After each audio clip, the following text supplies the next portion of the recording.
Hello friends, welcome to my YouTube channel. Friends, बात करते हैं इंट्रोडक्शन टू सी में जो टॉपिक चल रहा था सी लैंग्वेजेस पे। तो उसमें फंक्शन इन सी एक टॉपिक था, उसको थोड़ा डिटेल में और बात करते हैं। ठीक है। A function in C can perform a particular task and supports the concept of modular programming design technique. ठीक है। तो दोस्तों, जो फंक्शन सी में होता है वो पर्टिकुलर टास्क को परफॉर्म करने के लिए बनाया जाता है। ठीक है फ्रेंड्स, ताकि प्रोग्राम आपका ज़्यादा साइज़ का ना हो, ज़्यादा नंबर ऑफ़ लाइंस ना हो। ठीक है। तो उसमें एक फंक्शन बना लेते हैं। फंक्शन क्या करता है, पर्टिकुलर कोई एक प्रकार का स्पेसिफिक टास्क को एग्जीक्यूट कर लेता है। ठीक है। जैसे सपोज़ फैक्टोरियल निकालने का मैं अगर फंक्शन बना लूँ, तो कोई प्रोग्राम में अगर फैक्टोरियल की ज़रूरत पड़ती है तो हम बार बार कोडिंग करने के बजाय उस फंक्शन को कॉल कर सकते हैं। ठीक है। तो ये फ़ायदा होगा। ठीक है। Number of line of code हमारी कम हो जाएंगी। ठीक है। तो फंक्शन क्या करता है, सी लैंग्वेज में, सी प्रोग्राम में पर्टिकुलर एक स्पेशल टास्क को एग्जीक्यूट करने के लिए बनाया जाता है। ठीक है। और ये कंसेप्ट किसका है, मॉड्यूलर प्रोग्रामिंग का है। तो दोस्तों, मॉड्यूलर प्रोग्रामिंग क्या है, मॉड्यूलर प्रोग्रामिंग क्या करती है कि बड़े टास्क को स्मॉल सब टास्क में डिवाइड करके उसको एग्जीक्यूट करती है। ठीक है। और डिफरेंट टास्क के जो सोल्यूशन है उनको मर्ज करके फाइनल सोल्यूशन निकाल लेती है। तो ये कंसेप्ट है मॉड्यूलर प्रोग्रामिंग का। ठीक है। हर बिग प्रॉब्लम को स्मॉल मॉड्यूल में डिवाइड करके उसका सोल्यूशन निकाल के फिर कंबाइन करना और उसका कंबाइन सोल्यूशन निकाल के मर्ज कर लेना, क्या कहलाता है, मॉड्यूलर प्रोग्रामिंग कहलाती है। ठीक है। Such type of style of programming is known as modular programming. Okay. When your program is complicated, the function declaration divide it into small steps and on logics to simplify the complexity of the program। तो दोस्तों, जैसा कि मैंने बताया कि अगर कोई programme जो कि कॉम्प्लिकेटेड है तो उसको मॉड्यूलर प्रोग्रामिंग के थ्रू क्या किया जाता है, डिवाइड करके छोटे स्टेप्स, छोटे मॉड्यूल में बना लिया जाता है। ठीक है। और वो छोटे मॉड्यूल के हम सोल्यूशन निकाल लेते हैं। ठीक है। उन छोटे मॉड्यूल के सोल्यूशंस को हम मर्ज करके या कंबाइन करके फाइनली उस बड़ी प्रॉब्लम का सोल्यूशन निकाल लेते हैं। तो ये दोस्तों स्टाइल प्रोग्रामिंग की है, उसको बोलते हैं मॉड्यूलर प्रोग्रामिंग। ठीक है। आगे बात करते हैं। आल्सो बाय डिक्लेरेशन या declaring functions the program size get reduced into smaller parts and all the functions code are stored in only one place in the memory. ठीक है फ्रेंड्स। तो दोस्तों, ऐसा करने से, फंक्शन बना लेने से, हम जब मॉड्यूलर प्रोग्रामिंग या फंक्शन बना लेते हैं प्रोग्राम में, तो इससे दोस्तों प्रोग्राम का साइज़ कम हो जाता है और मेमोरी में एक जगह पर स्टोर होते हैं। ठीक है। इसको बार बार रिकॉल करके हम क्या है, प्रोग्राम का जो साइज़ है वो कम कर सकते हैं। साइज़ कम होगा तो उसका एग्जीक्यूशन फास्ट हो जाएगा। ठीक है। तो दोस्तों, ये बेनिफिट है। तो मेमोरी कंप्यूटर में बहुत ही इंपॉर्टेंट कंपोनेंट है। ठीक है। तो प्रोग्रामर के पॉइंट ऑफ व्यू से कम मेमोरी यूज़ हो, ये बहुत ही ज़रूरी और उसकी स्किल्स पे डिपेंड करता है। एक अच्छी प्रोग्रामिंग तभी कहलाती है जब उसमें कम से कम मेमोरी यूज हो। ठीक है फ्रेंड्स। तो बात करते हैं कि जो फंक्शंस हैं वो दो प्रकार के होते हैं। पहला है लाइब्रेरी फंक्शन, दूसरा है यूज़र डिफाइंड फंक्शन। ठीक है। तो फ्रेंड्स देखते हैं लाइब्रेरी फंक्शन में क्या होता है, दीज आर बिल्ड इन। ठीक है फ्रेंड्स। तो दोस्तों, जो लाइब्रेरी फंक्शन है उनको बोलते हैं build in functions, available in standard C library, जो कि दोस्तों सी की लाइब्रेरी जो होती है उसमें अवेलेबल होते हैं फंक्शन। ठीक है। इसीलिए इसका नाम है लाइब्रेरी फंक्शन। ठीक है। तो ये पहले से बने होते हैं और सी की लाइब्रेरी में अवेलेबल होते हैं। अगला दोस्तों है यूज़र डिफाइंड फंक्शंस। ठीक है। तो दोस्तों, ये फंक्शन ऐसे होते हैं, these functions are written by the programmers according to its need. तो दोस्तों, ये फंक्शन प्रोग्रामर के द्वारा लिखे जाते हैं और उसकी नीड पे डिपेंड करते हैं। ठीक है। कि क्या ज़रूरत है, कौन से प्रोग्राम हम फंक्शन बनाने हैं, क्या करना है, तो उसकी नीड पे डिपेंड करता है। ठीक है। तो दोस्तों, आगे इसमें बात करते हैं फंक्शन में कि कंसेप्ट ऑफ फंक्शन का दोस्तों कंसेप्ट क्या है। तो हमने दोस्तों बना दिया यहाँ पे कॉलिंग फंक्शन और ये आपका मेन फंक्शन है। ठीक है। ये फंक्शन है। तो दोस्तों, यहाँ पे रिटर्न है। तो फंक्शन को जब जरूरत पड़ती है तो यहाँ पे कॉल किया जाता है फंक्शन। ठीक है। Calling program. ठीक है। और उसके बाद जब फंक्शन की जरूरत खत्म हो जाए तो उसको यहाँ पे रिटर्न कर दिया जाता है। ठीक है। डेटा, उसकी वैल्यू रिटर्न कर दी जाती है। तो दोस्तों, ये कॉल्ड प्रोग्राम है और ये कॉलिंग फंक्शन यानी कॉलिंग फंक्शन है। ठीक है। तो ये दोस्तों कंसेप्ट है फंक्शन का। ओके। तो दोस्तों, इसमें देखते हैं कंक्लूजन क्या, functions are basically special type of programs which perform a specific task but don't work independently. ये दोस्तों नोट पॉइंट याद रखना कि फंक्शन ऑल्दो एक आपका स्पेशल टास्क एग्जीक्यूट करते हैं, लेकिन इंडिपेंडेंटली टास्क एग्जीक्यूट नहीं कर सकते। अकेले वो फंक्शन काम कुछ नहीं कर पाएगा, प्रोग्राम के अंदर काम कर सकता है, ठीक है, एज मेन फंक्शन डज, ठीक है। जैसा कि मेन फंक्शन काम अकेले कर सकता है, ठीक है, वैसा नहीं कर सकते काम, ठीक है। ये प्रोग्राम के अंदर जिस पर्पज़ से बनाए गए हैं उसको कॉल करके एग्जीक्यूट किया जा सकता है, ठीक है। दोस्तों आगे है, they can executed only when some other program calls them, ठीक है।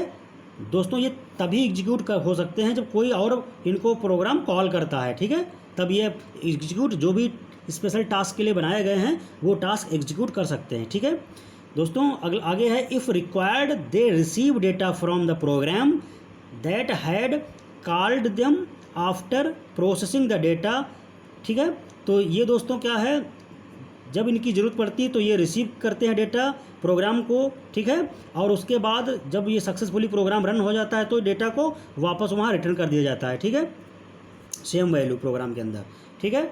आगे दोस्तों है, function contains name of the function with its type. तो दोस्तों फंक्शन प्रोग्राम का नाम और उसका टाइप उसमें कंटेन करता है, ठीक है। The formal argument to be passed in the brackets if any and the body of the function which contains executable statement, ठीक है। तो दोस्तों ये याद रखना कि जब फंक्शन कॉल करता है उसमें फॉर्मल आर्गूमेंट पास किए जाते हैं, ठीक है, ब्रैकेट्स में, ठीक है, और बॉडी फंक्शन की कंटेन करती है एग्जीक्यूटेबल स्टेटमेंट, ठीक है। तो दोस्तों इसका एक हम सिंटेक्स देखते हैं। तो इस प्रकार से फंक्शन बनाया जाता है। फंक्शन, इसका type of function name, type दोस्तों फंक्शन पहले, उसका फिर टाइप, फिर फंक्शन नेम, और दोस्तों अंदर आपको आर्गूमेंट लिखने हैं, यानी data type argument 1, data type argument 2 parenthesis के अंदर, ठीक है। उसके बाद दोस्तों करली ब्रेस, उसके बाद बॉडी ऑफ द प्रोग्राम, फिर रिटर्न वैल्यू, फिर क्लोज करली ब्रेस। तो दोस्तों इस प्रकार से आपका फंक्शन क्या बनाया जाता है, ठीक है, इसका सिंटेक्स है फंक्शन का, ठीक है फ्रेंड्स। तो दोस्तों आगे बात करते हैं इसके बाद टाइप्स ऑफ वेरिएबल, ठीक है। तो दोस्तों ये टॉपिक भी छूट रहा था। तो इसमें टाइप्स ऑफ वेरिएबल में वेरिएबल दो प्रकार के होते हैं, ठीक है। पहला है लोकल वेरिएबल, दूसरा है ग्लोबल वेरिएबल। तो लोकल वेरिएबल और ग्लोबल में इंपॉर्टेंट डिफरेंस पूछा जाता है। तो दोस्तों आइए देखते हैं क्या होता है। लोकल वेरिएबल में बात करते हैं, the local variable are defined inside the function body, ठीक है। तो दोस्तों लोकल वेरिएबल जो हैं फंक्शन के इनसाइड बॉडी में डिक्लेयर किए जाते हैं, ठीक है, डिफाइन किए जाते हैं, और in a compound statement other than the formal argument, ठीक है। तो दोस्तों जो फंक्शन है वो आपका कंपाउंड स्टेटमेंट या फंक्शन के अंदर डिफाइन किए जाते हैं वेरिएबल, लोकल वेरिएबल, ठीक है, ठीक, और फॉर्मल आर्गूमेंट के अलावा, ठीक है, the scope of such variable inside the function, ठीक है। तो लोकल वेरिएबल का दोस्तों जो स्कोप होता है वो फंक्शन के अंदर ही रहता है, वेयर दे आर डिफाइंड, जहाँ वो डिफाइन किए गए हैं, ठीक है। They had no identity outside the function. दोस्तों ये नोट पॉइंट है, याद रखना, लोकल वेरिएबल की कोई आइडेंटिटी नहीं होती है फंक्शन के बाहर, ठीक है। फंक्शन के अंदर जो कुछ उनकी आइडेंटिटी होती है, फंक्शन के बाहर कुछ भी नहीं होता है, ठीक है। इसका दोस्तों एग्जांपल देखते हैं किस प्रकार से डिक्लेयर किया जाता है लोकल आपका वेरिएबल। तो दोस्तों हमने यहाँ पर एक फंक्शन लिया है, वेरिएबल लिया है, फैक्ट वेरिएबल लिया, जिसका वैल्यू हमने डिफाइन कर रखी है, आर्गूमेंट इंटीजर n है, और इसका दोस्तों फैक्ट वेरिएबल का टाइप क्या है, इंटीजर, और दोस्तों इसको लॉन्ग इंट डिफाइन मैंने किया है, ठीक है। तो ओपन कर ली, बस के बाद दोस्तों आई और फैक्ट को हमने इंटीजर टाइप के वेरिएबल डिफाइन किए हैं, ठीक है। तो दोस्तों आई और फैक्ट क्या है, लोकल वेरिएबल हो गए, ठीक है, क्योंकि ये प्रोग्राम के अंदर लोकल बॉडी में है। तो दोस्तों बॉडी ऑफ द प्रोग्राम ये है, तो लोकल वेरिएबल के अंदर, लोकल वेरिएबल में मैंने लोकल वेरिएबल कहाँ डिफाइन किया है, बॉडी ऑफ द फंक्शन में किया है, ठीक है। फिर दोस्तों क्लोज करली ब्रेस लगा दिया। तो आपका जो आई और फैक्ट है ये लोकल वेरिएबल हो गए, ठीक है फ्रेंड्स। अब दोस्तों बात करते हैं ग्लोबल वेरिएबल क्या होता है। तो दोस्तों ग्लोबल वेरिएबल या एक्सटर्नल वेरिएबल एक ही बात होती है। तो global variable are defined outside the main function. तो दोस्तों मेन फंक्शन के बाहर जो वेरिएबल डिफाइन किए जाते हैं वो आपके ग्लोबल वेरिएबल या एक्सटर्नल वेरिएबल कहलाते हैं, ठीक है। After the declaration of header files को डिक्लेयर करने के बाद इसको हम डिक्लेयर करते हैं, किसको, एक्सटर्नल वेरिएबल को, ठीक है। दीज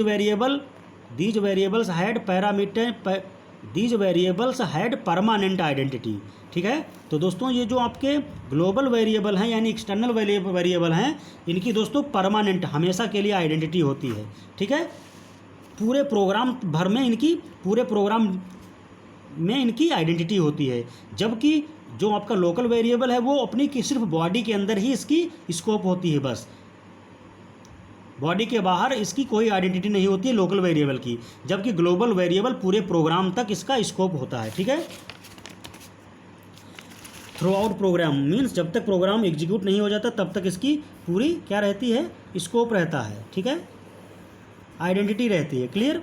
अगला दोस्तों है in other words the variables are referred by some data type and by some name throughout the program in both the calling portion of the program and in the function also. ठीक है, तो इसको दोस्तों बोलते हैं global variable. ठीक है, जो कॉलिंग फंक्शन और लोकल बॉडी हर जगह पाया जाए वो एक्सटर्नल वेरिएबल कहलाते हैं। ठीक है फ्रेंड्स। अगला है the initial value assign to the global variable does not change at any course of the program. तो दोस्तों ग्लोबल वेरिएबल की वैल्यू कभी भी चेंज नहीं हो सकती throughout the program execution. ठीक है, therefore it is advisable to take these variable as global variable does not change at any stage और you can say in the whole program। ठीक है, तो ग्लोबल वेरिएबल की value कभी change नहीं होती, इंटायर प्रोग्राम सेम रहता है। तो दोस्तों इसका एग्जांपल आप देख सकते हो, दोनों क्लियर हो जाएंगे।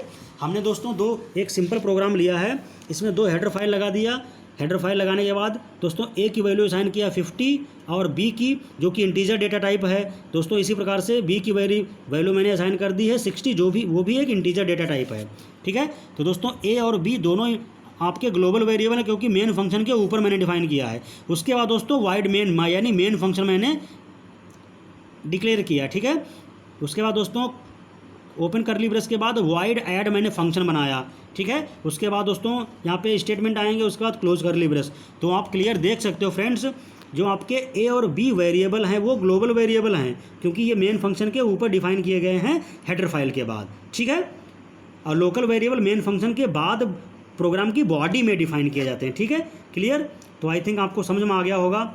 अब दोस्तों बात करते हैं पैरामीटर पासिंग के कंसेप्ट है फंक्शन के थ्रू। तो दोस्तों पैरामीटर यानी वेरिएबल की वैल्यू पास करने के 2 तरीके हैं। ठीक है, call by value, call by reference. तो दोस्तों कॉल बाय वैल्यू में क्या होता है, in call by value the value of a variable is passed only not address. Okay, और दूसरा दोस्तों आपका है, आप यहाँ पे देख सकते हो एग्जांपल के थ्रू। दोस्तों यहाँ पे मैंने एक बिग वेरिएबल डिफाइन किया जिसके आर्गूमेंट हैं इंट एक्स इंट वाई, और दोस्तों ये बिग आपका इंटीजर टाइप का है। ओपन करली ब्रेस के बाद if X greater than Y, अगर एक्स की वैल्यू वाई से बड़ी है तो फ्रेंड्स अगर ऐसा कंडीशन ट्रू है तो आपका क्या हो, रिटर्न हो जाए एक्स, और अगर ऐसा नहीं है दोस्तों तो रिटर्न हो जाए वाई। क्लोज कर दिया करली ब्रेस। तो दोस्तों function big can be called from the function main by including the variables a and b as the actual argument of the function call as shown below। ठीक है दोस्तों, तो इस प्रकार से ये हम इसको वेरिएबल को डिक्लेयर कर सकते हैं। ठीक है, अगला दोस्तों एक प्रोग्राम से देख सकते हो, वाइड मेन मैंने फंक्शन लगाया और उसके बाद दोस्तों ओपन करली ब्रेस के बाद ए की वैल्यू 40 डिफाइन किया है जो कि एक इंटीजर डेटा टाइप है। ऐसे बी की दोस्तों वैल्यू 50 डिफाइन किया, वो भी इंटीजर टाइप का है, और सी वेरिएबल को मैंने दोस्तों इंटीजर भी डिफाइन किया है। ठीक है, और उसके बाद दोस्तों C equal to big A comma B मैंने डिफाइन कर दिया। ठीक है, तो ये मेन फंक्शन के बाद दोस्तों डिक्लेयर कर रहा हूँ। अब दोस्तों ए सी इक्वल टू क्या है, ए और बी में से जो बिग है वो वैल्यू ट्रांसफर हो जाएगी यानी असाइन हो जाएगी किसको, वेरिएबल सी को। ठीक है फ्रेंड्स, अब मैंने प्रिंट कर दिया /n bigger equal to %d double quote comma C, यानी दोनों में से जो बड़ा हो वैल्यू प्रिंट हो जाए। तो दोस्तों ए और बी में से बड़ी वैल्यू कौन है, बी की यानी 50। तो दोस्तों बिगर वैल्यू में क्या स्टोर हो जाएगा, 50, यानी सी डिस्प्ले कर देगा आपका 50। यही आपका आंसर है। ठीक है फ्रेंड्स, तो दोस्तों ये आपका लोकल डिक्लेरेशन था वेरिएबल का। ठीक है, ये आपका लोकल डिक्लेरेशन था और पीछे वाला जो एग्जांपल है वो ग्लोबल डिक्लेरेशन था। कहने का मतलब ये है मेन फंक्शन के बाद प्रोग्राम की बॉडी में जो वेरिएबल डिक्लेयर किया जाता है उसकी वैल्यू वो आपके लोकल वेरिएबल होते हैं, और जो मेन फंक्शन के ऊपर हेडर फाइल के बाद यानी डिक्लेयर किए जाते हैं वो आपके ग्लोबल वेरिएबल हैं। ठीक है, तो फ्रेंड्स आई थिंक आपको समझ में आ गया होगा। दोस्तों लूपिंग जब कंसेप्ट पढ़ा रहा था तो उसमें for loop, while loop, do while loop, आपके तीनों लूप बताए थे। उन तीनों में डिफरेंस दोस्तों बहुत इंपॉर्टेंट है, एक साथ देख लीजिए। एक हमारा यहाँ पे बना हुआ नोट्स है, आप इसको ध्यान से देख लीजिए। तो दोस्तों फॉर लूप का जो सिंटेक्स है वो फॉर पैरेंथेसिस में n equal to 0 n less than 10 semicolon n plus plus. इसका मतलब दोस्तों है फॉर लूप में इनिशियलाइजेशन, कंडीशन टेस्टिंग और उसके बाद इंक्रीमेंट डिक्रीमेंट एक ही स्टेटमेंट में लिखा जाता है। ठीक है, उसके बाद दोस्तों ओपन करली ब्रेस के बाद जो भी स्टेटमेंट लिखने होते हैं वो लिखे जाते हैं। ठीक है, उसके बाद क्लोज करली ब्रेस। तो इसका मतलब है फॉर लूप में एक ही बार में इनिशियलाइजेशन, कंडीशन टेस्टिंग और इंक्रीमेंट डिक्रीमेंट एक ही साथ लिखा जाता है। ठीक है, और दोस्तों जो फॉर लूप है उसमें कंडीशन सबसे पहले क्या है, इनिशियलाइजेशन होता है, फिर कंडीशन चेक किया जाता है, उसके बाद इंक्रीमेंट डिक्रीमेंट चेक किया जाता है। ठीक है, उसकी अब दोस्तों बात करते हैं व्हाइल लूप। तो व्हाइल लूप को दोस्तों प्री टेस्ट लूप भी कहते हैं, यानी व्हाइल में पहले कंडीशन चेक होगी, उसके बाद ऑपरेशन एग्जीक्यूट होता है, यानी इंक्रीमेंट या डिक्रीमेंट होगा। ठीक है, तो दोस्तों आप देख सकते हो n=0 मैंने इनिशियलाइजेशन किया है। अब कंडीशन लगाया मैंने व्हाइल n <10 मीन्स n की वैल्यू जब तक 10 से लेस है।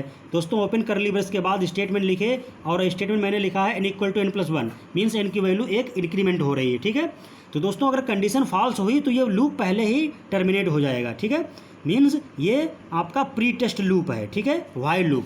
अगला दोस्तों है डू व्हाइल लूप। तो दोस्तों डू व्हाइल लूप को पोस्ट टेस्ट लूप भी कहते हैं। पोस्ट का मतलब होता है बाद में, यानी डू व्हाइल लूप बाद में टेस्ट करता है, पहले एग्जीक्यूट एक बार कर जाता है। तो दोस्तों आप देख सकते हो इसका सिंटेक्स n=0 मैंने n की वैल्यू 0 असाइन की है, डू, उसके बाद ओपन करली ब्रेस के बाद स्टेटमेंट लिखा और n को एक बार इंक्रीमेंट किया, उसके बाद दोस्तों क्लोज करली ब्रेस और व्हाइल लगाया है। व्हाइल में कंडीशन दे दिया व्हाइल n<10 जब तक n की वैल्यू क्या है 10 से लेस हो। ठीक है फ्रेंड्स, तो दोस्तों डू व्हाइल और व्हाइल में एक बहुत खास इंपॉर्टेंट डिफरेंस है कि अगर इनिशियल स्टेज पे ही व्हाइल लूप की कंडीशन फॉल्स हो जाए तो व्हाइल लूप 0 बार चलेगा, यानी एक बार भी एग्जीक्यूट नहीं करता है।